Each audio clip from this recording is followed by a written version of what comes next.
We are extremely satisfied with the results after the aerodynamic development of the 599 GTO, doubling the vertical charge without penalizing the aerodynamic resistance. We have concentrated the aerodynamic development of the 599 GTO on the parts which have a direct impact on the aerodynamic performance of the vehicle. And so we concentrated on the front, on the side, the rear, the bottom, and obviously the cooling flow. Starting right from this last point, we have taken the whole brake cooling system of the 599XX and we have optimized the cooling conduits of the disc pads and introduced an external disc on the brake discs, which we've called wheel donuts, which has the main function of reducing the loss of energy in the slipstream, which disconnects from the wheel box. In the front, we've optimized the width of the bodywork, aiming to reduce the width of the slipstream and thus optimizing resistance.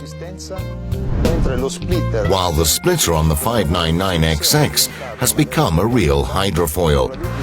with the double function of optimizing the vertical load in the front and optimizing the cooling flow of the oil to the radiator. On the side, we've worked on the width of the part in front of the rear wheels, always with the aim of reducing the dimensions of the slipstream. While the sill cover presents a sharp edge, which has the aim of increasing the intensity of the vortex, which disconnects from its edge, and to thus optimize the depressions on the entire center bottom of the vehicle. In the rear, we have defined a geometry which is able to guarantee the separation of the flow always at the same point and make sure that the pressures of the slipstream are optimized and so bring about a benefit in terms of aerodynamic resistance. On the bottom, we've taken the front slides in front of the wheels of the 599XX with the object of optimizing the front deportation, while the rear diffuser presents an innovative double-curved profile, which is also the result of the research we've collected over the years in Formula One.